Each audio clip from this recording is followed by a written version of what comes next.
Okay, so hi everybody, welcome to another episode of Book Cafe podcast. In today's episode, we will be talking about this book right here entitled On the Tiger's Trail by Mohammad Isam. And as a lot of you cricket fans will know, that Mohammad Isam is the ESPNCricinfo correspondent for Bangladesh. So this is going to be a phenomenal episode. So I really encourage all of you who are with us to stay till the end because we'll be talking about a lot of things. But first, without further ado, let me first introduce the author himself, Mr. Mohammad Isam. Hi, Isam. Welcome to Book Cafe podcast. Thank you, Omar Bhai, for inviting me to the Book Cafe podcast. It's my honor to be here. Thank you so much for being with us, Isam bhai. It's a pleasure to be speaking to you directly. I've been a fan of your work for many years now, and of course, being an avid cricket fan myself, I've had the privilege of reading all of your articles over the past 10, 12 years. So, Isam, before we start, I know as a cricket fan, I know exactly who you are. But for our viewers and listeners who haven't read the book yet and who might be discovering you for the very first time, do please take this opportunity to tell us a little bit more about yourself, specifically with regards to your background, where you grew up, what you do for a living, and in fact, anything at all that you would like to share with us. My name is Mohammad Isam. I'm the Bangladesh correspondent for ESPNCricinfo. I've been working in ESPNCricinfo for the last 10 years. It's a single sport website. It has ball by ball commentary, it has editorial content and video, and a lot of social media content as well.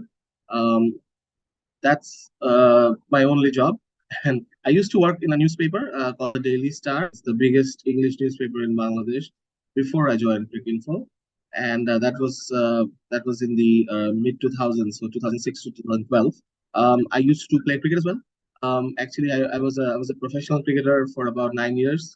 I played for various clubs in Dhaka, where the professional cricket setup is in the club scene.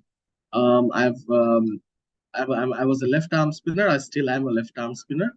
I'm not much of a batsman. I'm a pretty good fielder.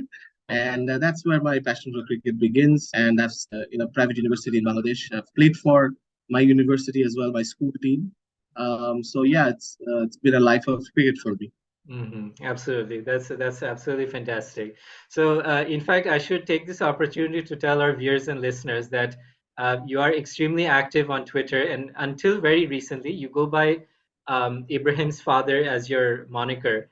But just before that, I can recall you saying that you describe yourself as a husband, a father, a writer, and a cricketer. So I think that the last part, the cricketer part, is something that a lot of our viewers and listeners who haven't followed you diligently will find very interesting. So we'll definitely get into that as well. So, Isam, first of all, Right. let's now that we've gotten to know a little bit about you and your background and your passion for cricket, let us actually first start with the book itself. So it's called On the Tiger's Trail, and obviously, having read it, I know that it is definitely not about real tigers. So, what exactly is the book about? If you can just give us a small flavor of what the book is actually about and what it entails. The book is an anthology of my work in ESPNCricinfo for the last 10 years. It is about 26 pieces of writing from my time. It's an ongoing process at the website, but we decided to take a break and go through my pieces and to find out some of the pieces that the fans have liked or my friends have liked. So I actually told a couple of my friends to go through it. So we all came together and found out that we looked out for about 50, 60 pieces, and then we narrowed it down to 26 pieces. The book is published by the Mighty Press, who are a pretty new organization who are doing books. It's co-founded by Daniel Omar. Daniel Omar is a school senior for me. He Everyone knows him in the marketing world in Dhaka's corporate structure. Daniel Bhai is, he has got some left field ideas, and one of them was to publish books.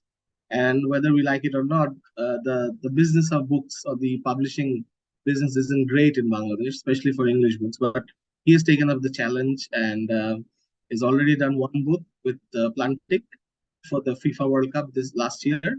And then he approached me, he and his co-founder, Mashruq Bhai, they approached me to do an anthology, which I quite, readily obliged. And the book is essentially pieces about Bangladesh cricket because I follow Bangladesh cricket as my day job or as also part of my passion.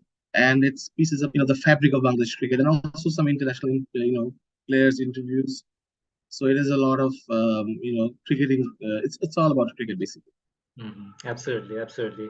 And of course, as a lot of our viewers and listeners who are based in Bangladesh will know that Daniel Rahman is, of course, a very well-known figure here on the local scene, and especially spent a lot of years with Radio Furti. And I'm also proud to call him a friend as well. So we have him to thank for taking the initiative to get the book published. So we do thank you for getting the book together, and we also thank Daniel from the Mighty Press for getting this project through to fruition. So, Isam, one of the questions that I had with regards to the book, as you rightly pointed out, that there's about 26 anthology articles that you've taken and included in the book out of a possible 50 or 60 from the selection process. So, my first question to you with regards to the book itself would be, why an anthology rather than a book that is written completely from scratch? Can you help us enlighten us on that part? I'm working on one. On a couple of projects actually. I have a passion project about writing a book on the social and chronological history of Bangladesh cricket, right from the early 20th century. So works. That is one thing that I've shared with Daniel Bhai as well, and that is part of the plan, the whole larger picture of doing books. But we thought that because I've never been published before, so Daniel Bhai and his partner Mashfiq Bhai, they thought that it's better if we start off with something on the way, so also gauge the or understand the market, because they are new to the cricket book market. I don't think there is a cricket book market in Bangladesh, so it's a good way to start and maybe look at how that is creating a bit of interest among readers or fans. We actually decided to do it after the Ekushe Boi Mela, because we believe that there was a lot of cricket in March. England and Ireland were in Bangladesh playing cricket, and we decided to maybe tap into that interest for media, mainstream media, social media, and even the fans. So I think that was a great strategy. I think that was a good plan to just launch it in the middle of the season here, and then make sure that people actually it's relevant at that time. And so I think to answer your question, that yeah, I obviously want to do a lot of books on Bangladesh cricket, I mean, relevant topics. And one of them, working on the history of where it all comes from. Oh, absolutely. Well, I can say as an avid fan of history, I think that I suffice to say that myself and a lot of history and cricket enthusiasts will wait with a bated breath for your other passion projects to come through. So yes, it is great to know that this is actually the first of many books that you have in the pipeline, and that actually was one of my mysteries about the book that I really wanted to have an opportunity to ask you, and I thank you for answering that as well. Okay, so one more question with regards to the structure of the book, Isam, is that obviously an anthology in and of itself are actually stories that can stand on its own, and it doesn't have to be chronological or not. I mean, it's the exact opposite of a serialized venture.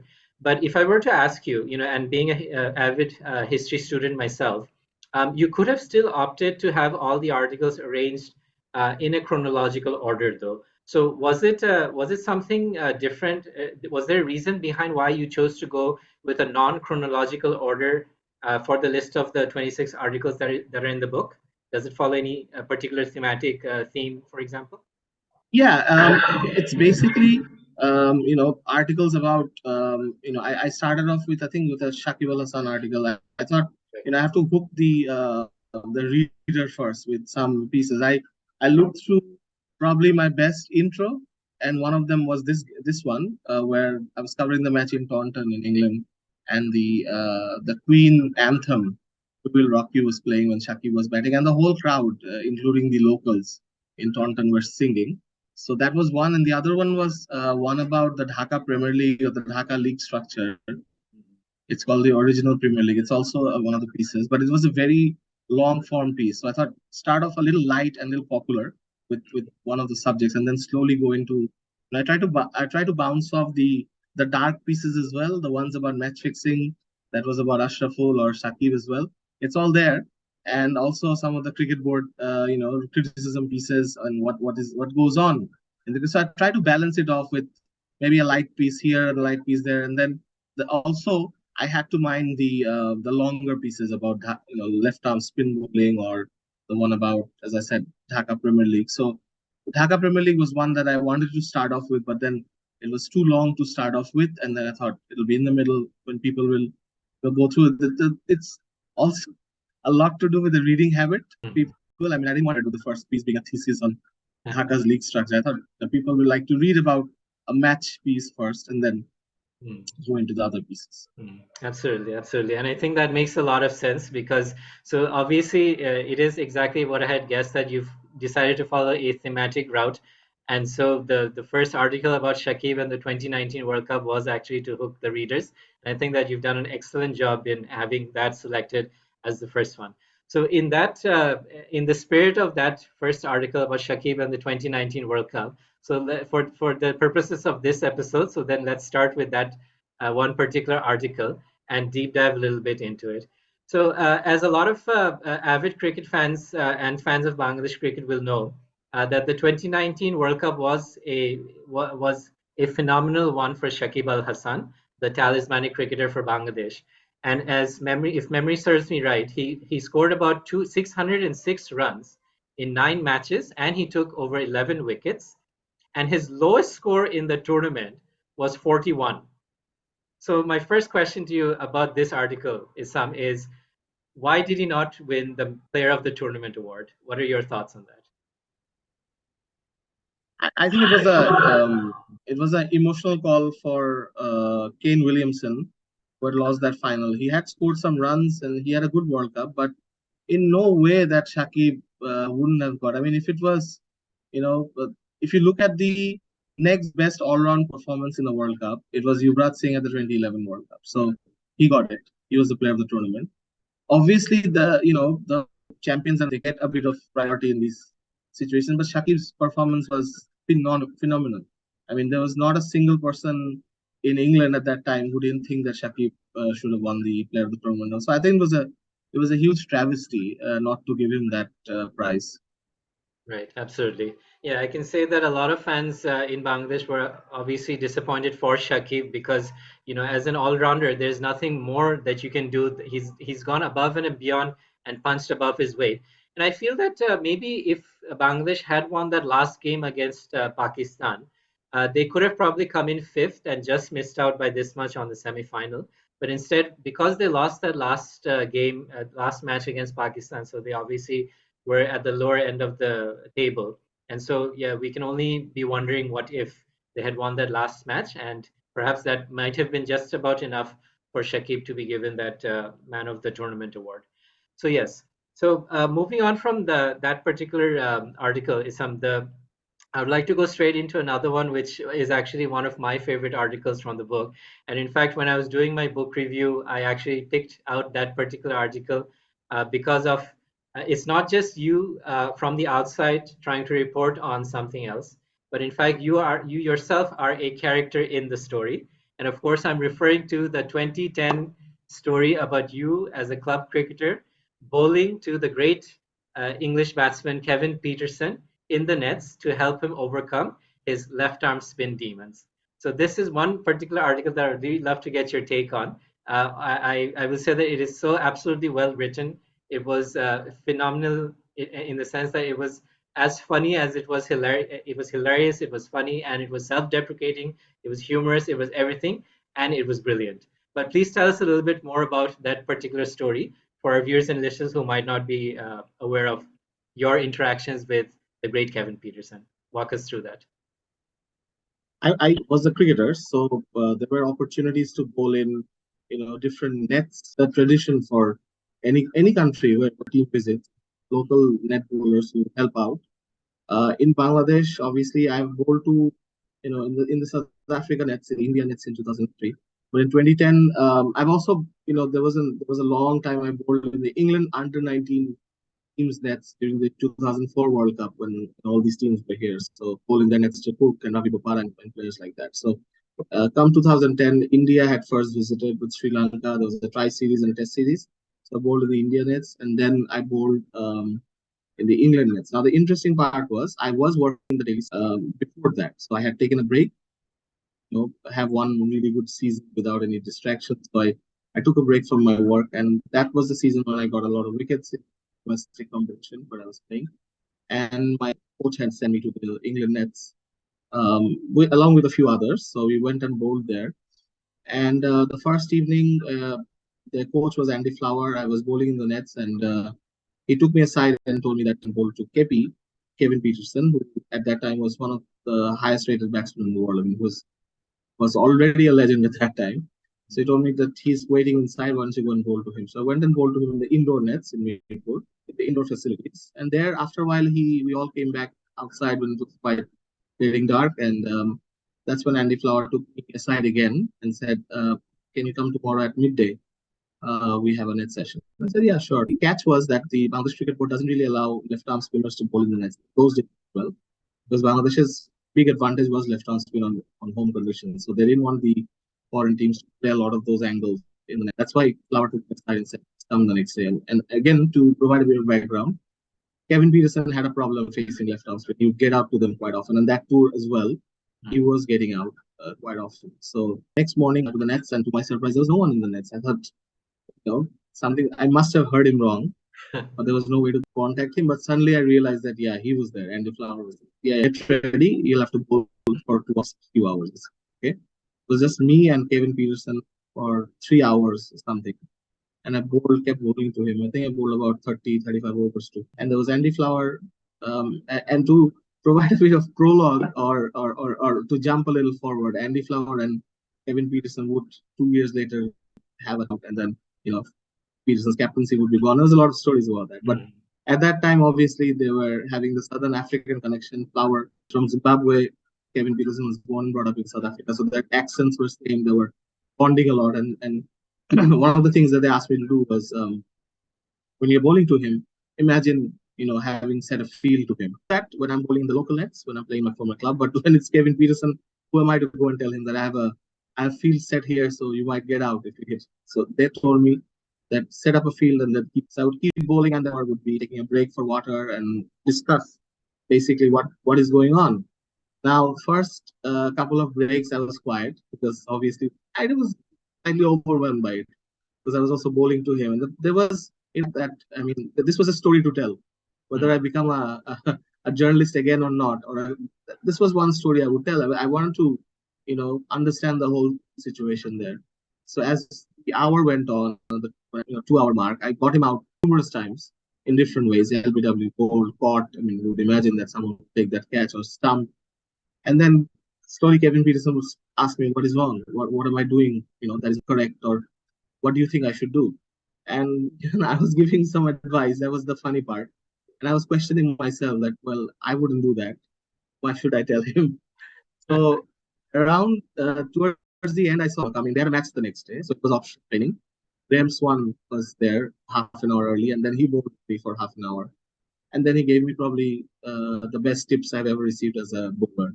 I mean, all those, not just basically, working methods for spinners and what to use in your body and which parts of the body actually produces the spin on the ball, imparting spin on the ball or break on the ball, we call it. So after Kepi took me aside and asked me if I want something because I had helped him out so much.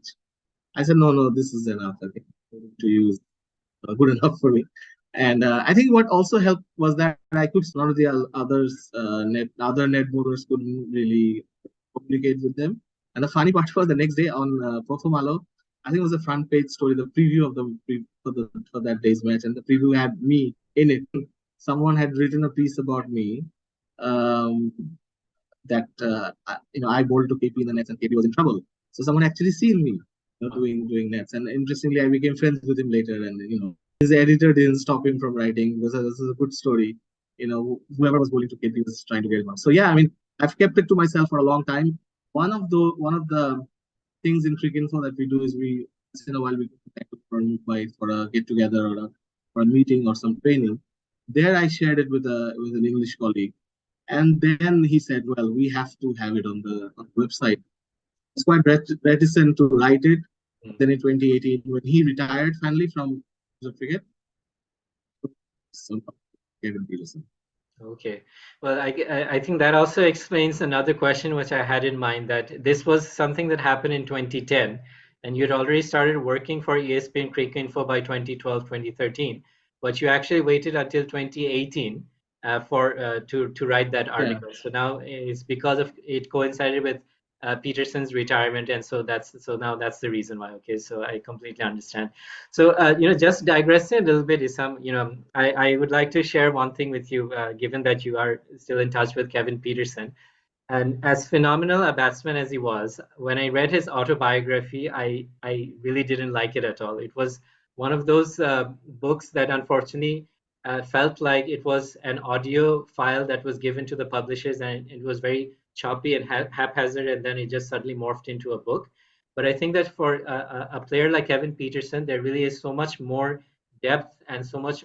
The arc could have been a lot more interesting with regards to how he was fighting the quota system in South Africa and then emigrating to England, etc. So positive discrimination probably could have been a better bedrock for his autobiography. So if Kevin is watching, and if you do have his ear, I really hope that he will consider rewriting that book at some point in the future, so that we can be able to read it again and read about his true story. So thank you for sharing that, Isam. And obviously, the reason you were called was because you were bowling left-arm orthodox spin. But if memory serves me right, you also mentioned that you started out as a left-arm leg spinner, unorthodox spinner, or chinaman bowler, as we say in cricketing terminology. So please tell us how you managed to make the switch from left-arm chinaman to left-arm orthodox. Can you walk us through that? It was very easy, actually. I have a cricket for a long time, and two of my cousins played in the Dhaka Premier League for a very long time. My Chachado Bhai, Atiyah Rahman, and Mohammad Talha. And Atiyah Rahman was a very well-known wicketkeeper in the 90s, like an understudy to Khalid Mashood Pilot. So he once went to see me in a school cricket match in Dhaka, where I happily got smacked around, but I also took 4 wickets, and I was really happy playing left arm, unorthodox spin, like left arm leg spin. And after the game, when we came back to my club ground in Hanmundi, he took me aside one evening and said, "Look, this is not going to work in Dhaka. Nobody's going to pick you ever. No, age group team is ever going to take you. School is the only place where there are only 12 or 13 players. That's why they have to take you. Stop Right. doing this. Get serious. You have to bowl orthodox spin. Do you know how to bowl it?" I said, "Yeah, of course I do." He said, "Yeah, stop fooling around. Start bowling the usual spin that everyone does." And because it was starting to be the rage, this is around 98, 99 when Rafiq and then Inamul Modi and a few others were starting to come up. So I said, "This is not going to work. Orthodox spin and switch." And next evening, I switched immediately. I said, "Okay." Because I wasn't much of a cricketer back then. I was just playing school cricket and I was 14, 15. So I thought, what's the big deal? I'll just try this. And for the first few years, I would try many other, different actions. I would try a lot of these off spinners or left arm spinners actions, and just entertain myself. And then when I got serious, I had an action, which I think a lot of these kids do these days. I mean, they have a hero, unless your hero is a Paul Adams or a Muthai Muralidharan or a Jasprit Bumrah. It's unless it's easier to copy some actions and then find out whether it works for you or not. I think that's how bowling actions start also. Mhm. So yeah, I mean that's how it transformed. Mm, absolutely. And of course, still sticking with this transition from left arm unorthodox to left arm off spin. I can recall in one particular article that you mentioned that Mohammad Ashraful, who also happened to be your batchmate, actually complained that, oh, this heathen is trying to bowl something which nobody can figure out. So was that also something that prompted you to make the switch, Mohammad Ashraful's influence? No, no. What happened was Ashraful was batting in the nets. It was under 13 nets, and I was bowling my left arm leg spin. And Mm. seeing me, all the other like the orthodox spinners started to try like me. And then Ashraful, after a while, he told the coach that, well, why are they all bowling left arm leg spin? And the coach started to do what you're doing well. Isam does his thing, let him do it, and you guys do your job. So everyone was, it was. I think we were so little at that time. I was, I think, 11 or 12. And these were not serious things for us. I mean, it was, yeah, I mean, we invested time, but it was more hanging out with friends and having a bit of a nets. Ashraful was obviously the big dog at that time, the main cricketer in Bangladesh. I mean, at that age group level, he was the most talented and the most well-known cricketer. There was Ashraful, there was Nafis Iqbal at that time. This is before Shari and Nafis became another big star. But so the initial years, the young stars in my, in my during my time was Ashraful, was Mohammad Ashraful. Mhm. Absolutely, absolutely. And just one final point, Isam, with regards to your inspiration for taking up leg spin, left arm leg spin, albeit. Um, Obviously, in 2022, the great Shane Warne had died. And I can remember that the first time I got the news was actually from you on Twitter. And the tweet said, I cannot believe this happened. I'm just crying.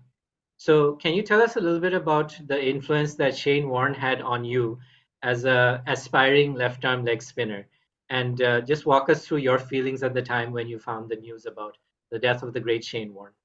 Shocking. I mean, Shane Warne passing away last year. I mean, just we I think we just had history. So what Shane Warne meant to me was what he meant to a lot of youngsters across the world who had seen him.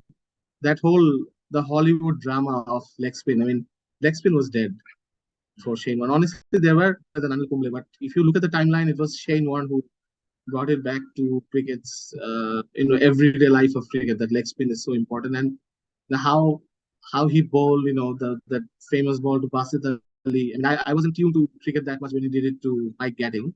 I would just watch it on TV sometimes, but when he did it to Basit Ali was when like cricket was live on TV for us on cable TV. So that one and the one to Gary Kirsten or the one to Chandler. You can see them all on YouTube now. But I think to watch those spells, grow into that wicket and those great long spells that Shane Warne and Sachin Tendulkar in the mid '90s. That was the main. So because he had lost his battle to Brian Lara by then. Brian Lara was the master of the leg spin or any sort of spin. But Tendulkar was the one that we all quite a popular battle at that time. I remember. But more than that, the whole you know the importance that Shane Warne plays to his skill and the importance that he gave to bettering that always touched with me. That was always something that it was an aspirational thing for me. I was a writer as well. To be excellent at something, you have to keep working at it. I think that came from following cricketers like Shane Warne, Steve Waugh, Sachin Tendulkar. Like, despite being the most popular, the most influential players of that time, and that's why they have such huge following or such great numbers. They are legends for a reason. I think we all believe that talent and legend is stated with talent or maybe one or two innings, but when you have to do it for 20 years, it takes a lot of work out of you. I mean, I've followed great cricketers up front as well. I mean, if you talk about Bangladeshi cricketers, I've seen Shakib up close, Tamim, of course, Mashrafi. Mm. They are honestly in our cricketing world here in Bangladesh, they are truly great cricketers. I mean, they have put in the work, day in day out. They have gone through heartbreaks, they've gone through difficulties in their personal life, but they have always turned up next morning. I think that's one of the great lessons in life that I've got from cricket. Absolutely, absolutely. And of course, what you said is very heartening. But it's obviously the death of Shane Warne is still a very recent phenomenon, and of course, the entire cricketing world is very shocked by his passing.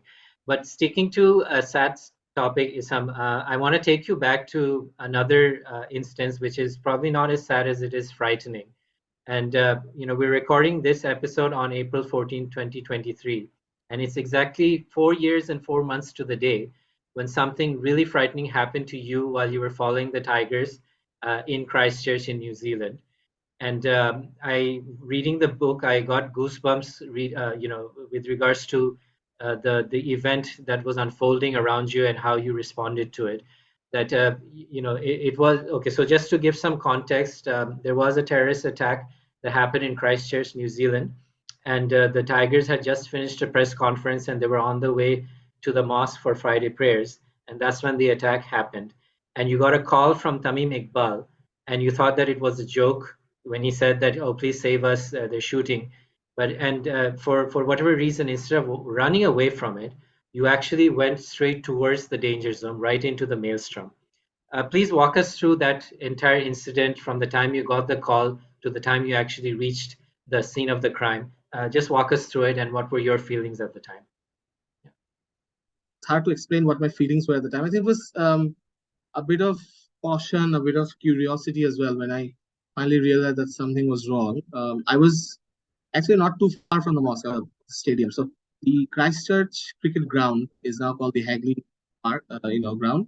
It's inside Hagley Park. Hagley Park is the biggest park in Christchurch, and because of the 2010 because of the 2010 earthquake in Christchurch, it's now where the cricket is played.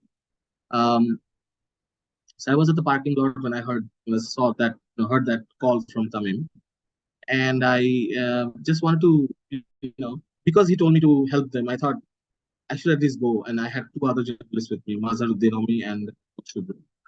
They were like, where are we going? I said, just come along. Let's see what has happened. This is what I've got. So got a car. A lady was passing and she said, where are you headed? We were running out of the place, the parking lot. And then we got on her car and I just told her, take me to the mosque, the left side. Because I didn't know which mosque they were in. There was a map that said the closest mosque is this one on the left. So went there and I think I reached before the police did. We 3 weeks before the police did. And I ran towards the bus and there were people with clothes coming towards me. And there was one or two dead bodies on the sidewalk. And I told them, my fellow journalists, not to look at them directly. So I had the feeling that the bus was under attack, but then I saw all of them come out and I count, yeah, all of them are here. And then we ran towards the stadium, back towards the stadium. Everyone was getting very emotional while we were walking back or running back. I was fearful that there was a shooter outside. So we reached back to the hotel and to the stadium, and so I was taken to we were all taken to the main stand, the Hadley stand, where we waited with the other journalists and other workers at the ground for a long time. And then the city was under curfew. Then we got a police car to escort us. Got the New Zealand Cricket Board to get us a car to the team hotel. We wanted to check out because they had already left. The Bangladesh team had gone to their hotel. So it was traumatic. It was scary. So close to that, Bangladesh team like 30 seconds short of meeting that violent man, that terrorist. Because it was on his camera that we saw later that the bus was. It was on his vision, but not his vision. If he had, he might have stopped. So that was the scary. But it sounds funny sometimes. But it's when you're faced with your worst fears, it brings out some different parts. And my parents asked me, and my wife asked me why I had gone. I mean, after I'd come back. I think Omar bhai, it's partly curiosity as a journalist, partly because some part of humanity tells you sometimes you just I don't know what others would have done, but I would have done it again and again. Anyone who's in trouble, if they call me, I would definitely go and try to help them. Absolutely. And that's how you've seen it yourself, that you were doing your duty as a journalist. But as far as I'm concerned, and as far as everybody else who has read that article is concerned, you were doing your duty as a human being above all else. And I can just say that it really was a brave thing for you to do, Isam, and we really thank you, and we thank the Almighty that yourself as well as the Bangladesh team members are all safe and sound, and our condolences with all the people who have lost their family members during that terrible incident. So, Isam, staying with New Zealand itself, let's try to change to a happier topic.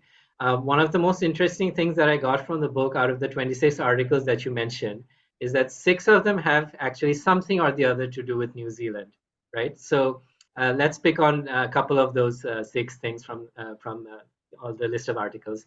The first one would be back in 2017 when Shakib and Mushfiq had that phenomenal partnership in New Zealand, where Shakib, if memory serves me right, scored 217 runs and Mushfiq scored 159.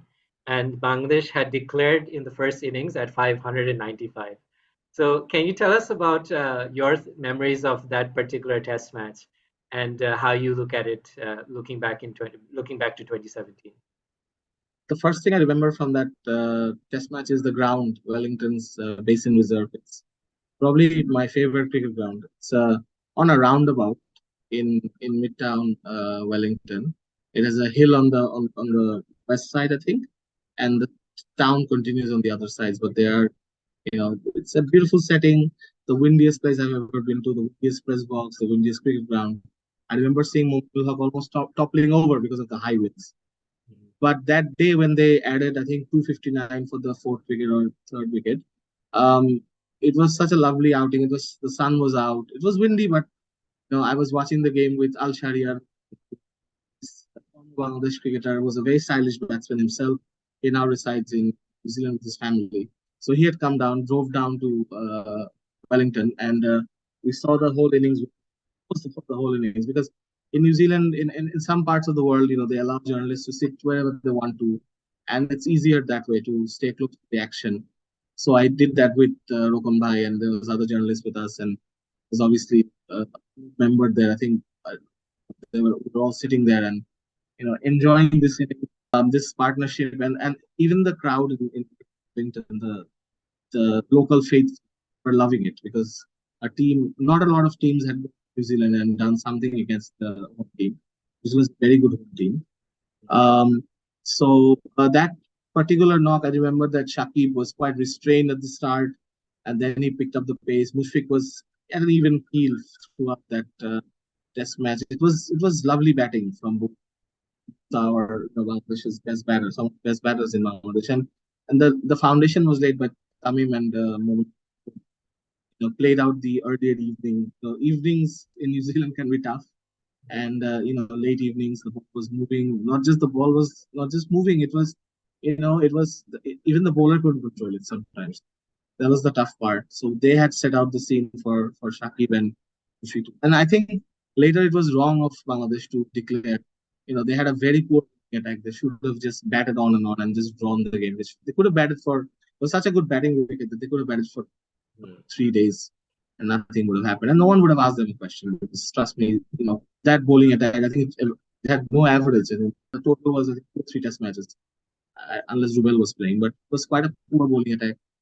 And the best thing that they could have done was, batted slightly longer. But anyways, uh, that was it. But it was an enjoyable game. I remember it was one of those music, McGinley, but it was good from most of it. Yeah, if I can just jump in, I can recall that, yeah. For some reason, even after declaring at 595, I just had a bad feeling about the way the whole match was going to pan out. And as soon as I saw Neil Wagner rushing in and bowling what could only be described as bodyline tactics, and the way he just kept bouncing, the batters were just amazing, despite the Nizam attack being quite modest for that particular test match. And I think that by the time they ran away with the victory, it was you who actually wrote in another article, which I don't think is in the book, that Kane Williamson is the undisputed master of the fourth innings chase, and he was right at the helm of it when they won by, I think, 6 wickets or so. So yes, and obviously it was disappointing the way the match ended for Bangladesh, but obviously for the individual records, Shakib hit another huge milestone. It was his maiden double century, so it was enjoyable for as long as it lasted. Okay, so if I'm still staying with New Zealand, of course, we have to make mention of another story that you have in the book with regards to New Zealand, and it is one of the legends of the game that you had the honor of interviewing, and who was none other than Sir Richard Hadlee.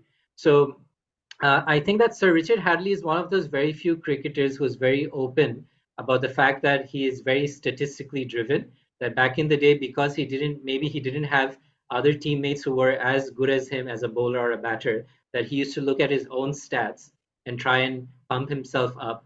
So, but and of course, sometimes when we look back and we say, oh, what is this nonsense talk that he's pumping himself up through statistics?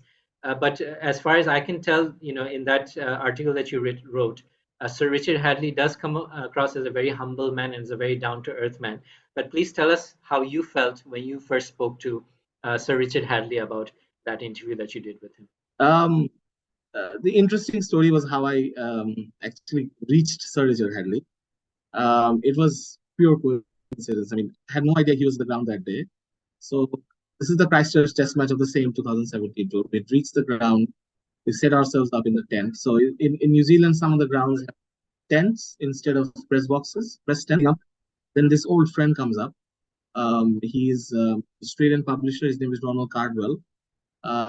He is into his 70s at the time, and he had come up from Australia because he had New Zealand cricket, as their accounting firm. Like his company was their accounting firm or auditing company or something. But I had met Ronald a few years earlier in Bangladesh when he was here for New Zealand Bangladesh Test match, and met, and then we met again the following year because he runs an eye hospital in Gazipur as a charity project. So he would come to Bangladesh sometimes with his wife, and he would come with a lot of Australian books. I told him I love cricket books. Publisher also. He's done books of Richie Beno and Dennis Lee. He's friends with them. So he comes up to me and just after the toss, I think, in Christchurch, and he says, he calls me Mohammad. Mohammad, come around. I need your help. I need you to interview a friend. So I thought, yeah, sure, I can with him. I wasn't sure who the friend was until he took me to the Hadley Pavilion and explained to me that Richard Hadley is working on a book on his father's diaries, Dale Hadley's diaries from his time as a cricketer and as an administrator, and he would like some promotion of that book. He would mind having an interview on ESPNCricinfo. So I was, overwhelmed. I had another journalist friend with me, and we rushed back to the. Sir Richard Hadley had needed about half an hour to finish some stuff.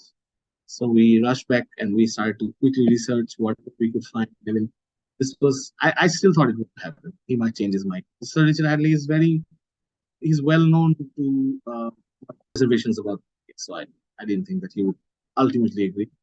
But then we went back to the pavilion 10 minutes ahead. And funnily enough, we met Turnbull's dad outside those gates. And when he asked us, what are you doing here? I told him that, yeah, we're interview Sir Richard Hadley. He said, no, he won't give you the interview. He never gives interviews. So we went in, and sure enough, he was waiting for us, and we took the interview. And the experience of a lifetime. I think this is one of the reasons why, you do what you do. Um, it's not about any sort of fame or anything. I mean, just to meet Sir Richard Hadley and talk to him for like an hour about fast bowling and cricket in the 70s and 80s. His rivalry with Imran Khan, Ian Botham, and Kapil Dev. Each of them meant to him and everything. I mean, of course, as you mentioned, his stat mad. So that so came up. And that is that there wasn't a video of that interview because the way he described his seam action and his wrist positions and the glee on his face when he got Javed out or Jeffrey Boycott out. That I missed out. I mean, we couldn't have brought a camera inside because it was just one of the surreal moments of my life. And I remember at the end of the interview, the other journalist was he summed up the courage to ask him, "Sir, can we have a photo with you?" Because that also doesn't happen often, apparently. So he was very happy. We took a photo in front of the name, his family's, it's the Hadley stand, the Hadley Pavilion. And this was apparently one of the grounds where he learned how to play cricket, or he played club cricket. And he's officially known as the mayor of Christchurch, like the lifetime mayor of Christchurch or something like that. Like, he's the most important person in Christchurch. I think in New Zealand, regarded as the second most influential person after Sir Edmund Hillary, the mountaineer, Everest. Thanked Ronald for it later, but I think rather than just thanking him, I mean, I'm indebted to him for this amazing experience. Absolutely. Wow. Second only to Sir Edmund Hillary. That is amazing. And it just shows how the people of New Zealand hold Sir Richard Hadley in such high regard. And that is absolutely phenomenal. And of course, I will say that at least for our generation, I think, the both of us are pretty much close to the same age. Sir Richard Hadley, if memory serves me right, retired in the year 1991.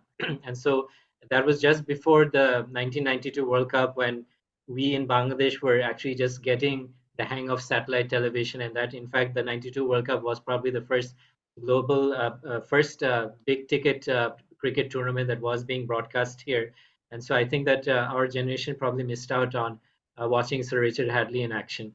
But just out of curiosity, Isam, if I were to put you on the spot and ask you to pick one of the four all-rounders from that great quadruple the great four all-rounders from the 1980s, Sir Ian Botham, Sir Richard Hadlee, Imran Khan, and Kapil Dev. If you had to pick one as being the best out of the four in terms of both batting and bowling skills, who would you pick out of these four? Has to be Imran Khan. It's Imran a Khan. hero growing up. Yeah, it has to be Imran Khan. I think there was some animosity. I wasn't a Pakistan fan growing up, but there was always this thing he had with Ian Botham, which I found it hilarious. I think they sued each other at one point. Kapil Dev, obviously, again closer to home, but couldn't really relate to him in that way. That Imran Khan, I could always relate to Imran Khan, especially after seeing him the 92. Absolutely. Well, definitely, who can forget that now former Prime Minister Imran Khan at this point in time. I agree with you that he was probably the best out of the four because, just going by statistics alone, a batting average of 37 and a bowling average of, I think, 22. So with a differential of 14, that definitely puts him head and shoulders above the other three. But if I were to, point out, and if I can just digress a little bit, Isam, and point out something very interesting with regards to at least the statistics, and bring in our own Shakib Al-Hasan into the discussion. Um, Imran Khan, as far as I can remember, is probably the only all-rounder with a batting average above 35 and a bowling average above 24.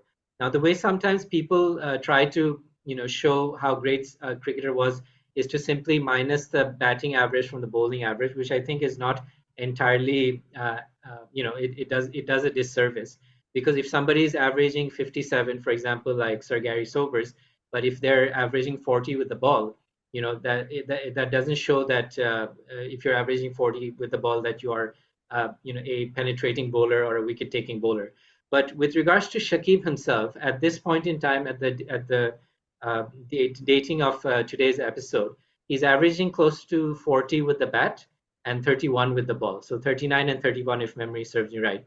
And if he can retire with an average above 40 with the bat and below 30 with the ball, he will be in a completely different league all to his own. There's nobody else who's going to come close. So, do you feel that maybe our Shakib could also be a bit statistically driven, like Sir Richard Hadlee, and keep these two points in mind so that he can try and achieve this before he retires from Test cricket? What would be your thoughts on that? Um, I don't think he's just statistically driven. I think he's very much into winning matches for Bangladesh, however it might be. He's not into aesthetics or numbers attack, and I think he's done brilliantly.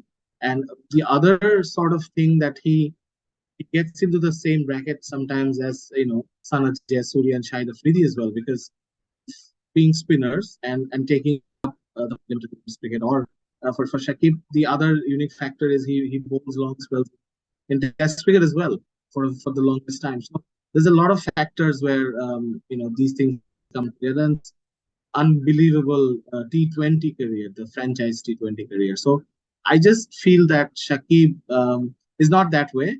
He's not going to mind the numbers much, but I think he wants people to remember him as great match winning. Absolutely, absolutely. And I think that's absolutely well said. And we wish Shakib all the very best for the remainder of his career. So, Isam, I have to confess one thing, and that is that I've pretty much exhausted most of my questions with regards to the book. But before we started this episode, I did actually solicit a couple of questions from friends just to get some diversity with the questions. And so the first surprise guest question that I have for you is somebody that you know very well. And his name is Mr. Andrew Miller, the UK editor of ESPNCricinfo. So I actually reached out to him and got him to give a question. And he was, of course, part of the list of people who were in the dedications. So with your permission, I would just like to read out Andrew Miller's question to you. And so the question to him, from him to you is, Isam, I want chapter and verse on your duel with Kevin Pietersen in the nets at Mirpur in 2010. No modesty allowed. So, so I think I hope I've understood the question properly. So I suppose he wants a bit more detail about your famous duel in the nets in Mirpur in 2010 with Kevin Pietersen, which you've already, of course, alluded to. But if you'd like to add something more to it, for the sake of Andrew Miller, who took the trouble to send in a question for us, do please tell us a little bit more about yourself and Kevin Pietersen and that story. I'm hugely honored by this question, and I'm so indebted to sending me to Cricinfo all those years ago. And I reached out to him in 2012 and asked him, what does he think I should do? And he said, "What are you thinking of? Join Cricinfo." That's one of those things. And Andrew Miller is someone who really championed Bangladesh's cause. One of the early journalists when he was here with the England team, and he really liked what he saw in Bangladesh, and he enjoyed the country. He's toured here a couple of times. He's a wonderful human being. And to answer his question, that it was Andrew Miller who insisted I write that piece. So he really, really wanted me to do the piece. I was the one who, I think I wrote a 200-word piece first, and he said, "What are you doing? I mean, you should write the whole story." And then I think there are occasions when the correspondent wrote less, and the person was editing the piece was Andrew Miller, who said, "What are you doing? Write more, write the whole thing." So then I wrote about 1,800 words, I think, worth of piece, and it all goes down to his sort of insistence that I do the piece. Because in Cricinfo, we don't do first-person pieces, the correspondents or the writers. We stick to the subject. I mean, this time, interestingly, I was one of the subjects, but I carried it off quite well. Absolutely. Wow. Well, I didn't actually know that when we reached out to Andrew Miller, that he was the one who was responsible for encouraging you to write up the entire story about yourself and Kevin Pietersen. And so we really do thank Andrew for pushing you to do that. And I can rest assured for our viewers and listeners who haven't read the book yet, this one particular article is worth its weight in gold. And that if you need one reason to pick up the book, that is the reason. And of course, it is my favorite article from the book, and I just cannot heap enough praises on it. It was that good. It was that amazing of a read. So, Isam, just staying with the list of guest questions, because we're just celebrating Bengali New Year. Of course, we're in the spirit of giving, so we have actually two more guest questions for you. So, with your permission, I'd just like to very quickly go through those. And the second guest question that we have is from Mr. Shumit Chakraborty, the author of the book Master Laster, What They Don't Tell You About Sachin Tendulkar. He's a journalist like yourself who's based in Bangalore. He writes about IT and about cricket, a very huge fanatic of the game. And he's also a friend of the show. So I'd like to just give you Shumit Chakraborty's question. And his question to you is, Isam, Bangladesh is known for using spin at home. So why has Bangladesh not produced a great leg spinner yet? So I think it's a very fair question. So please go ahead. Bangladesh hasn't, mainly because Bangladesh's domestic structure is one-day cricket based. Like the most important cricket in Bangladesh is one-day cricket. And then you might ask, there have been great leg spinners in one-day cricket as well. Well, when Bangladesh was, growing up as a nation, out that left-arm spin in the form of Mohammad Rafiq or Enamul in the early 90s, it was a very economical sort of thing. And then they started to encourage it. Other bowlers started to come up. And then when Mohammad Rafiq took the wicket of Sachin Tendulkar, when I was 11 years old and the rest of the country noticed it, so other kids started to take a left-arm spin. There were more left-arm spinners. The second wave came with Arafat Sani, Riyaz Sani, and these guys. When that happened, you could see that others' form of spin had to take a back seat and wait, because left-arm spin was going to be very important. I myself is a left-arm spinner, and I told you the story of how my established cricketer cousin told me that the left-arm leg spin is not going to work in this country.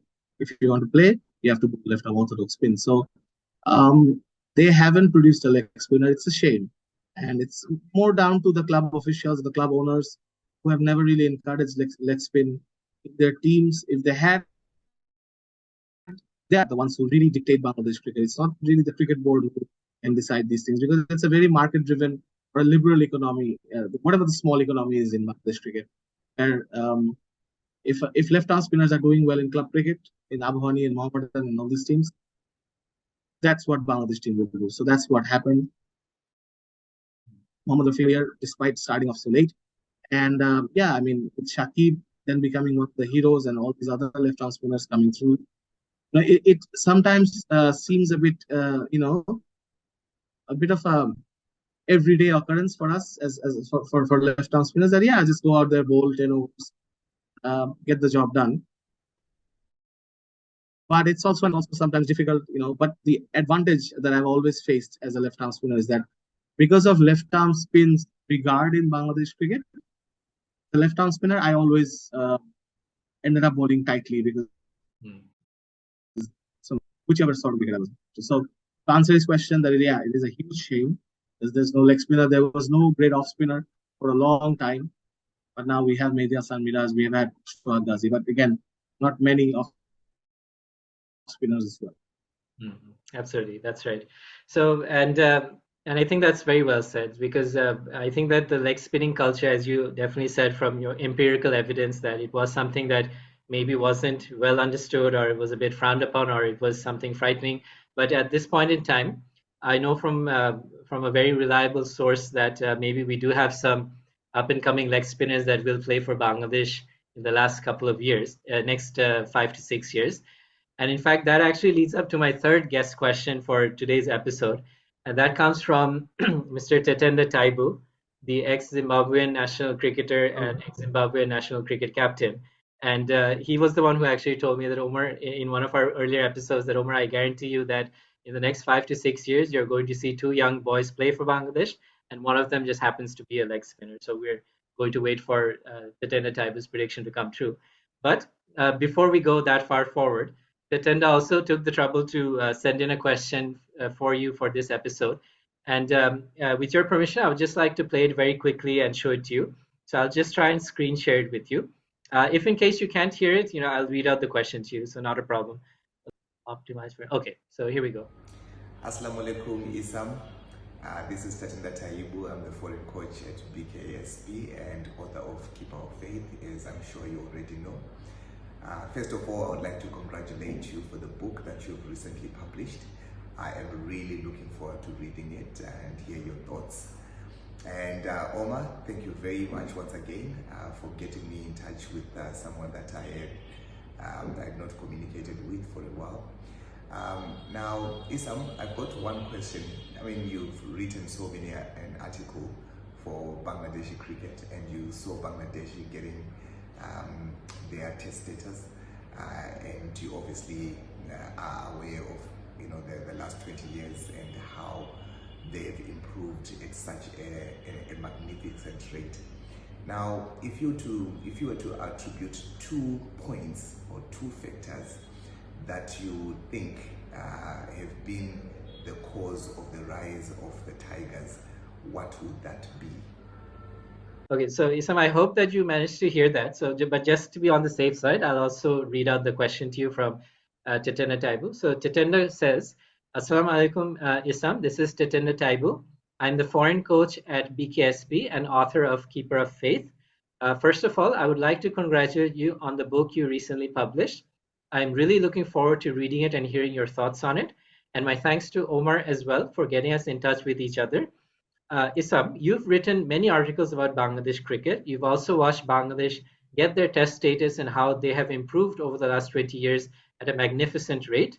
If you were to mention 2 main points, what would you attribute Bangladesh's 20-year success story to? So there you go. The question from Tetenda Taibu. Yeah, please go ahead. I think there are many factors, but I think 2 key factors is, I think, Omar Bhai, maybe you would agree to, it's the history of cricket. If you talk about the last 20 years, it has come on the back of the previous 30 years. I mean, we are from the same generation that pined for ICC glory. So I think it's the history or popularity of cricket in this region.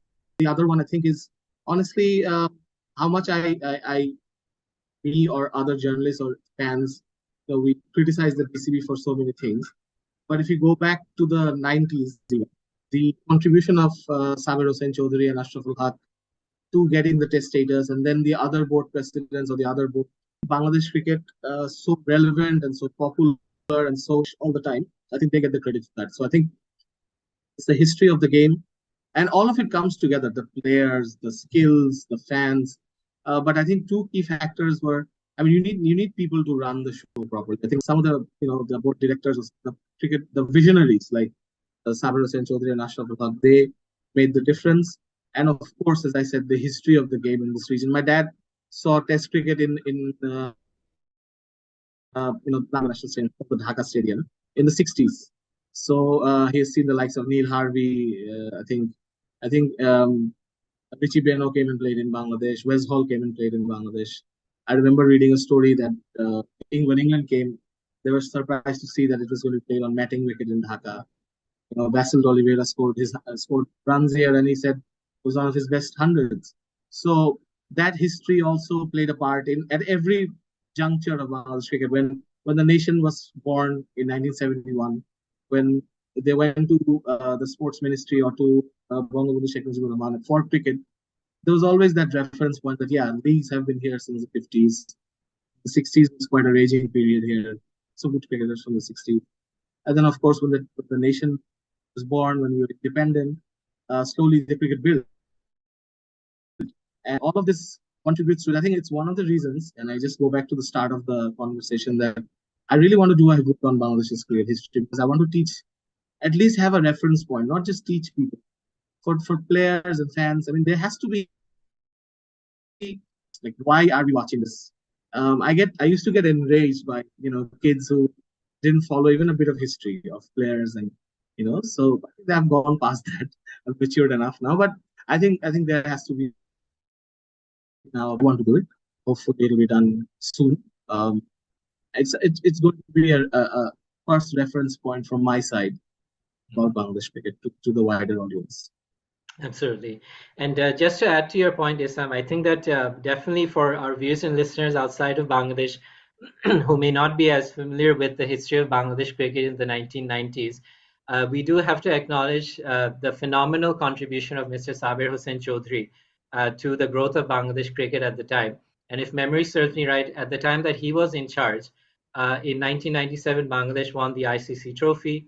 In 1998, we hosted a Tri-Nations Independence Cup with India and Pakistan, and Bangladesh was the third team. Later on in that year, in '98, again under Mr. Sabir Hossain Chaudhry's leadership, the Mini World Cup, the Wills Knockout Cup, was held in Bangladesh, where all 9 test-playing nations were there. And then, of course, in 1999, Bangladesh had that amazing World Cup in England, where they beat Scotland and Pakistan. And then the next year in 2000, Bangladesh got test status. So all the way from 97 to the year 2000 under Mr. Sabir Hossain Chaudhry's leadership. This was the phenomenal growth of Bangladesh cricket at the time. And we, of course, as you rightly pointed out from the show and from the fans, on behalf of everybody, we do have to acknowledge his contributions and what he has done for Bangladesh cricket.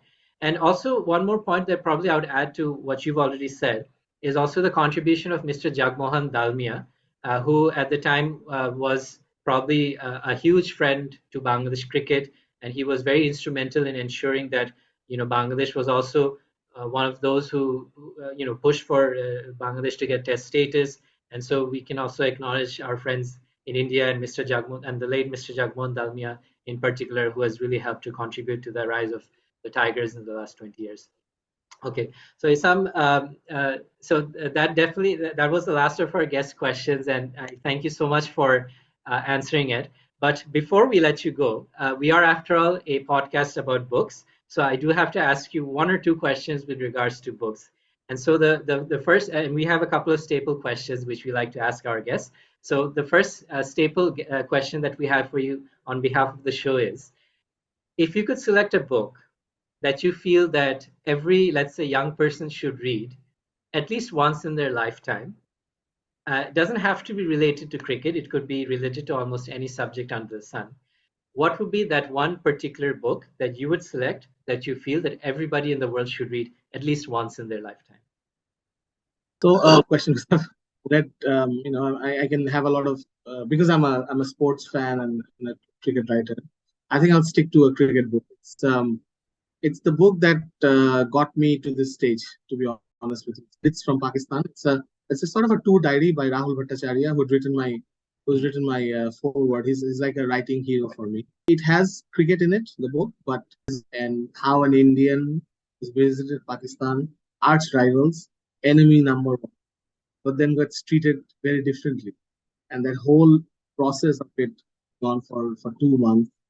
and how he covered those matches. And this young man at that time. That book, I think I've read it like 40 times. I always go back to it when I feel down, when I feel down about my writing, from a technical point of view or from a professional point of view. So I think every young writer, aspiring writer, have a look. And of course, American sports books are awesome. I'm a big fan of Moneyball by Michael Lewis. So some of those Michael Lewis books are amazing. They have been turned into Hollywood movies as well. I think Moneyball is a book that every sports fan should read. Absolutely. Wow. So Moneyball. Okay, awesome. So we'll definitely have those books in the description, and I hope that I'm already feeling inspired to go and get those books and read them.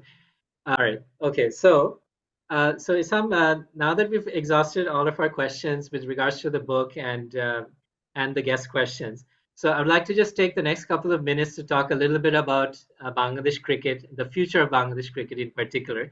And because we're recording this in April 2023, and of course, as our fans will know, that there is a ODI Cricket World Cup coming up in India later on in the year in October.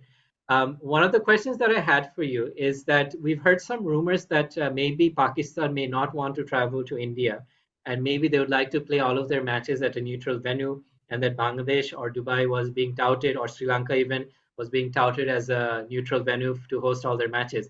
Can you help to confirm or deny whether these talks are true?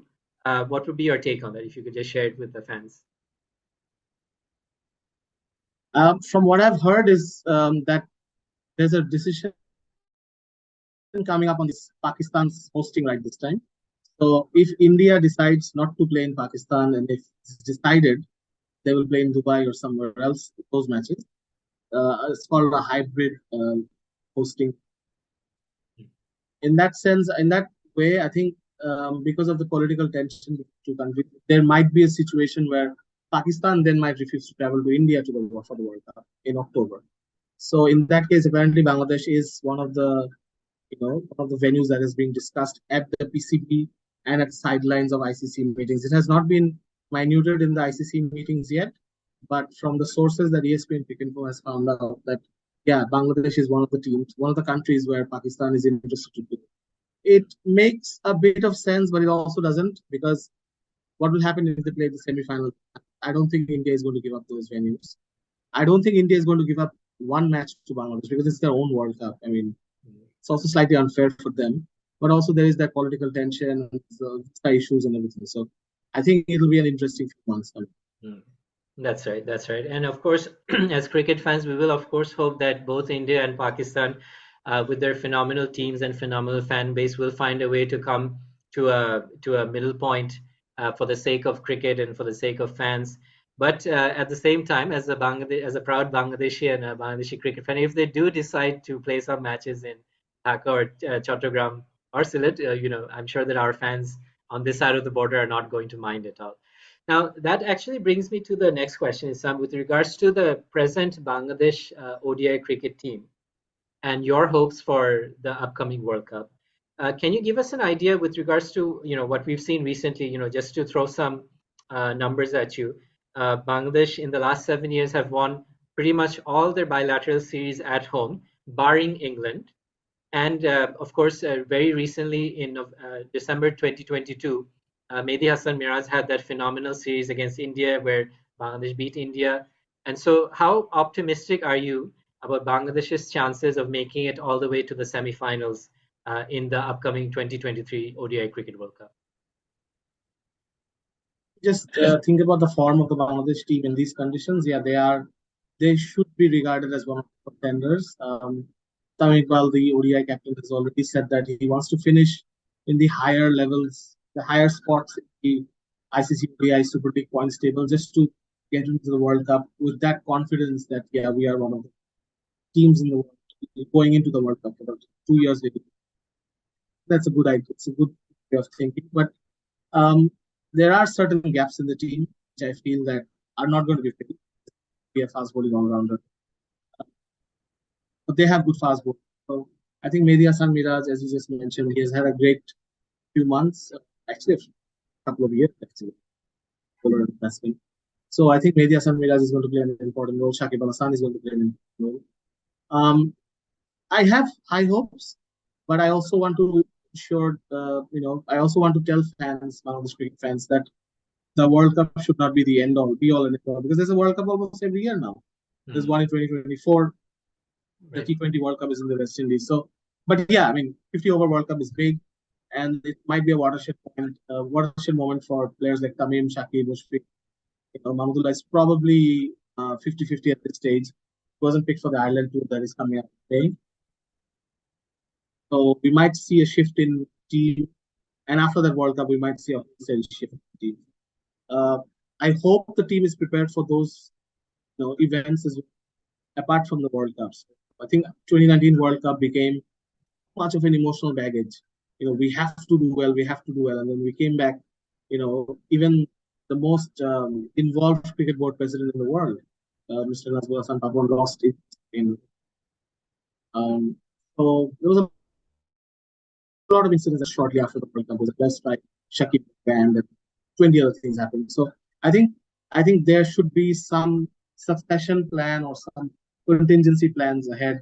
And I think Bangladesh team, what just to be a little negative, they've often lacked plan B or plan C. It's too much. There's too much focus on plan A, whatever that might be. So I think from an emotional, technical, and tactical point of view, they should plans as well. Absolutely, absolutely. I think that's very well said. So, in other words, what you are saying, and which I think is excellent advice, is to go out there and just play freely and not worry about trying to leave a legacy or just trying to do something for the fans. The more free their minds are with regards to getting on the playing field, the better it is. So, Isam, just out of curiosity, and I think this is something that the fans would be really interested to hear. Uh, at this point in time, as of today's date, who would you like to see make it into the final squad for the ODI World Cup? If you could just take us through that. Yeah. I think most of the squad is already selected. I'm just hoping that there's no major injuries. It'll be he'll be opening with Eton for sure. If everyone is fit, we now into that situation where we have to wish that happens. And then of course there's Shakib, Mushfiq, Tohid Hridoy might come in. Nazmul Hussain Shanto he will be in that fight for the top order slot. And then you have Afif, who's already out of the team, but I think he'll have to fight for his spot with Tohid Hridoy and Yasir Ali. And then you have maybe one of these will be the backup batter. And then you have Mehdi Hasan, Miraj. They will have to have a look at some of the domestic batters as well, Anamul Haq and Mohammad Naeem, at some stage in the next few months, because they've scored a lot of runs for Abu Dhabi already. But Mohammad Saifuddin's form or fitness still up in the air somewhere. No one really knows whether he can come or not. It's crucial. I think he bowled very well in the 20th World Cup. He's a good batter. So his fitness is crucial. Then you have the fast bowling. You have Taskin Ahmed, you have Ebadot now, we have Mustafiz, you have Shorif, so Hassan Mahmood. So that is a good area. And maybe one of the spinners will be Nasum or Taijul. Although I think Bangladesh they just, I think if they have more batters in the squad, that will make them more comfortable. Maybe some Miraj and Shakib are good enough in India. I don't think they'll go for more than two spinners in any match in India, because the grounds are going to be shorter and boundaries are going to be shorter and the pitch is going to be flat. So I wouldn't think that there would be a lot of point in having Nasum or Taijul team in that sort of tactical sense. Fast bowlers being crucial in that way. This would die for a fast bowler. I think there's a bit of doubt about Saifuddin's attitude as well towards his fitness. So I think that's what the lies. I don't think he's in the situation. Absolutely. That part. They've already picked a left arm, which I think is good. So he might even put his hand up. Some exciting fast bowlers. Absolutely. And of course I had the privilege of watching your recent interview with Jared Kimber. And I have to ask you about the fast bowlers, because this is one of your favorite topics. So would you like to just tell us a little bit, for the sake of brevity, about the current fast bowling group that we have and the contributions of Alan Donald, and how excited are you to see this battery of fast bowlers that Bangladesh has at present? most encouraging thing is that Alan Donald is trying to grow this, not just sticking to the ones who are critical, because he knows very well that fast bowlers throughout world cricket they have a difficulty with fitness because there has to be a niggle somewhere. Already Taskin is out of the Island series, so you have just stepping up. And one of the things that we get to see as journalists is the net sessions and the work that the bowling coaches, the batting coaches put on in these sections. And Donald and Ranganahera, they have brought in new bowlers, nets, working with them. These are established domestic cricketers as well. So it's not just, totally rookie bowlers, ones who are doing well, the young ones, or even the old ones at certain stages. So I think that is the exciting part. And the other one is just looking at Taskin and his comeback. It's just another story. It's just amazing how he, especially in this country where easily cricketers don't really make comebacks because there's no culture for it. Infrastructure in the country is great for a cricketer to do enough to come back and stay at the same level or get out of the national team. Once they're out of the national team, stay in that same intensity. So Taskin has done a great job. And he leads this pack and he's got a great attitude now. And I hope that, he gets back to his fitness for the World Cup. And he's properly rested. Absolutely. And of course, we will wish Taskin all the very best with regards to his fitness and hope that he comes back into the team very quickly. So on that note, I think that this is a very positive note to end this episode on. So for our viewers and listeners who have been with us all this time, we thank you for staying with us. If you're watching this on YouTube, do please take a moment to subscribe to the channel. It really helps us out. And if you're listening to this on Apple Podcasts, on Google Podcasts or Spotify, do please continue to download because we're going to have a lot of amazing episodes in the future as well. So, but with regards to this episode, once again, the book, once again, is On the Tiger's Trail by Mohammad Isam. Please go out and buy it. It's a fantastic book written by a fantastic author. And if you're a very patriotic Bangladeshi like myself, I think that Mohammad Isam has done a wonderful job. And kudos to him and to the entire publishing team behind the book who got this out into the presses. And we, of course, Isam, my thanks to you as well for being with us in this episode. You've been a wonderful guest. I've really enjoyed talking to you. I think it's probably one of the best episodes that we've had on the show so far. We really look forward to your future writing projects, and we wish you all the best for your future endeavors. But just before we let you go, if your fans wanted to get in touch with you or stay in touch with your activities, what would be the best way to do so? Of course, I'd first like to thank you, Omar, for having me on the podcast. It's a beautiful concept that we don't have in Bangladesh. I think you're the only one who does it these days. So thank you for doing it for the writing community. And, we need more sort of media interaction, social media interaction to put the word out about books. So that's firstly, I want to thank you for that. And to get in touch with me, I think my best place, although I don't know what's happening to Twitter now, but it's Isam84. It's my Twitter handle. So if anyone wants to come and chat with me or talk to me about cricket, I'm always there. Absolutely. And I think that, as you rightly said, you were one of the very first media personalities who really took to Twitter like a duck to water. And I think that it was the fact that you were on Twitter that I also felt very motivated to be more active on Twitter.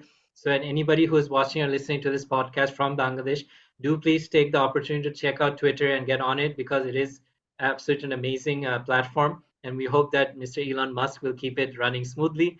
And so once again, to wrap up, the book is On the Tiger's Trail by Mohammad Isam. Please go out and buy it. Isam, thank you very much for your time. We really hope to have you back for a future episode as soon as your other books are out. So Shubho Navaborsho and Happy New Year once again. Shubho Navaborsho. Thank you.